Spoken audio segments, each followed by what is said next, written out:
Me etiquetaron en este video y por supuesto voy a dar mi respuesta con las escrituras en relación a esto. Hoy vamos a hablar acerca de la semana 70 de Daniel. ¿Será que ya se cumplió o será que todavía estamos esperando esa última semana de años descrita por el profeta Daniel en el capítulo 9 de su libro? Quédate aquí y vamos a analizar esta situación. En el año 70 después del nacimiento de Yeshua, de Jesús, Jerusalén fue arrasada por Roma y destruyeron el segundo templo. Los fariseos no aceptaron que Yeshua era el Mesías. Destruyeron el templo y nunca más pudieron volverlo a edificar. Ahí se completó la semana 70 literal como se lee en la profecía de Daniel. Todo seguido. Nada de una semana 70 en el futuro. Sin pausa en el texto, sin saltos, sin 2000 años ahí atrapados en el medio. Entonces, ¿de dónde salió la idea de que la semana 70 estaría en el futuro en una gran tribulación? Pues el problema empieza después en el siglo XVI con Francisco Rivera, un jesuita, y más adelante con John Nelson Darby en el siglo XIX. Ellos proyectaron la idea de la semana 70 hacia el futuro.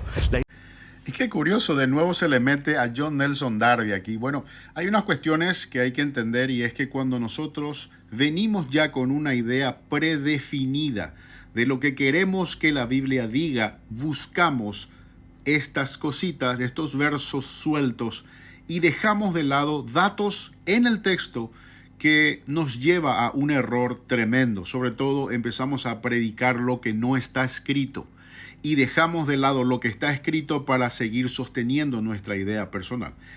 No, evidentemente John Nelson Darby ni ninguno inventó esto en el siglo XVIII, XIX, XVI, como a la gente le encanta decir que también Darby fue el que inventó el asunto del arrebatamiento de la iglesia.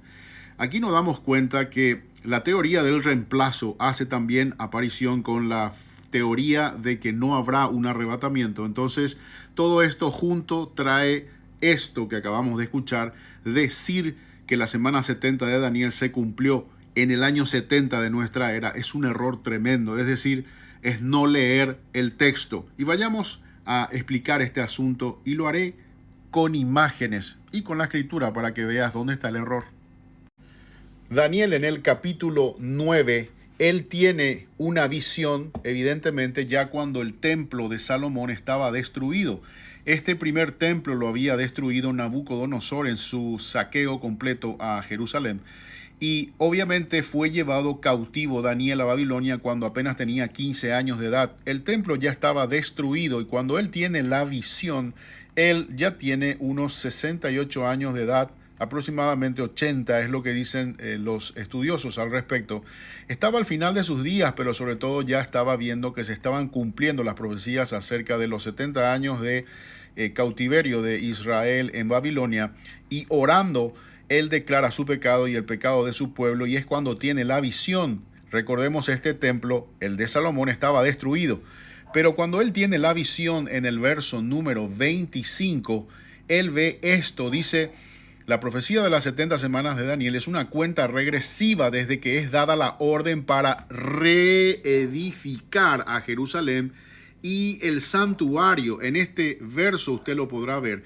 Quiere decir que el templo sería reedificado.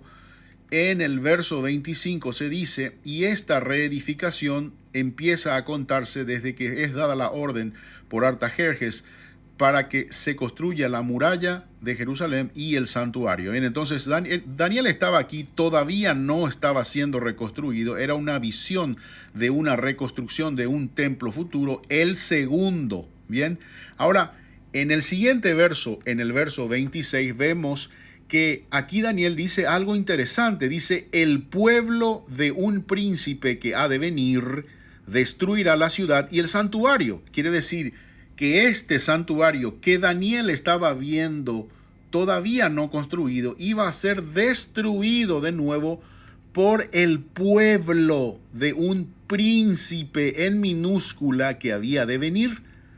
Entonces usted se da cuenta que eso ocurre en el año 68 al 74 de nuestra era. Pero el verso 27 continúa aquí Daniel con su visión Y esto es lo que él dice: y por otra semana confirmará el pacto con muchos, y a la mitad de la semana hará cesar el sacrificio, la ofrenda. Si no hay templo porque fue destruido en el verso 26 por el pueblo del príncipe futuro que había de venir, ¿cómo es que aquí se está cesando el sacrificio y la ofrenda? Es decir, Daniel está viendo un tercer templo porque aquí habla de un príncipe que había de venir. No es todavía el príncipe que había de venir en este templo, sino futuro. Y es el pueblo de este príncipe el que destruye este santuario. Bien, pero este santuario todavía queda en el futuro. Y repito, y el pueblo de un príncipe que ha de venir destruirá la ciudad y el santuario, y su fin será con inundación, y hasta el fin de la guerra durarán las devastaciones. Lo curioso de esto es que exactamente la devastación de Jerusalén duró 7 años, exactamente, desde el año 67 hasta el año 74 de nuestra era.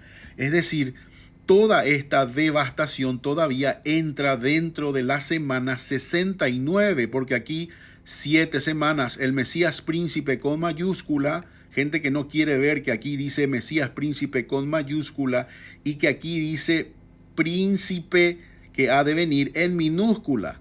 Y aquí habla de 7 semanas y aquí habla de 62 semanas. Dentro de estas 69 semanas ocurre la destrucción de este santuario, pero todavía nos queda el verso 27 y es aquí donde dice que por otra semana más hará pacto con muchos y a la mitad de la semana hará cesar el sacrificio y la ofrenda.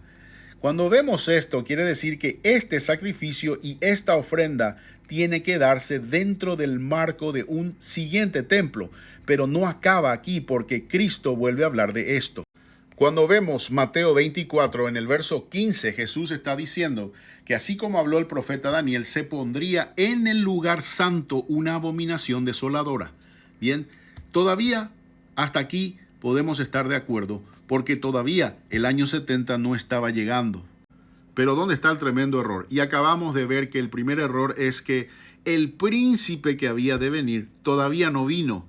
Y segundo, el pueblo de este príncipe es el que había de destruir el santuario, el segundo que se construyó, tal y como se describe en el verso 26. Pero el verso 27 es un escenario futuro. Y es cuando a Jesús le preguntan sus discípulos por un escenario futuro. Recordemos que Jesús dice que en este lugar no quedará piedra sobre piedra que no haya de ser derribado. También hablando de la destrucción del segundo templo. Pero él habla de nuevo de un lugar santo en el que se va a sentar la abominación desoladora. El que lee entiende que Jesús está hablando de la destrucción del segundo templo, tal y como Daniel lo dice en el verso 26, pero habla de un templo futuro en el que se va a sentar la abominación desoladora, así como lo habla Daniel en el verso 27. Se da cuenta que deteniendo la lectura sin ideas personales se puede tranquilamente entender. Ahora, hay una cosa, hay un texto, es decir, hay algo más que todavía da una tremenda zapatillada en la espalda para todo aquel que dice que se cumplió todo en el año 70. Y es esto, mira. El libro del Apocalipsis, tremendo. Porque el libro del Apocalipsis se escribió en el año 95, probablemente ya 20 años después de que se destruyó Jerusalén y el santuario número 2. Así que aquí el Apocalipsis no tendría sentido ninguna visión de Juan si es que él no hablara de nuevo de todo esto que ocurre aquí y que a la mitad se le pone aquí a la abominación desoladora. Él no hablaría en el capítulo 11 de un templo con unas medidas nunca antes construidas, como habla también las medidas del templo de Ezequiel 38 al 40. Fíjese que todo esto que nosotros estamos viendo aquí es una visión futura todavía que en el mundo no ha ocurrido. Y aquí estamos en la era de la iglesia, como dice también Romanos capítulo 9 y hasta el capítulo 11, que cuando termine el tiempo de los gentiles, entonces toda Israel será salva, por el hecho de que a Israel todavía le queda un periodo de 7 años, descrito por 1260 días más 1260 días, en el que actuaría el anticristo junto con la bestia para hacer lo que se le antoje, sobre todo en esta segunda mitad donde Satanás es echado del cielo por Miguel y sus ángeles, y aquí es donde se pone la abominación desoladora en la mitad de la semana en un templo que creemos que será reconstruido por aquí, por el medio del inicio de la primera etapa de la tribulación, cuando ya la iglesia no esté en la tierra. Así que así de simple, cuando la mentira se hace mucho más grande, mucho más sencilla es de refutarla. Y otra cosa, la iglesia no está esperando señales, la iglesia está esperando a Cristo. Dios te bendiga, te mando un fuerte abrazo.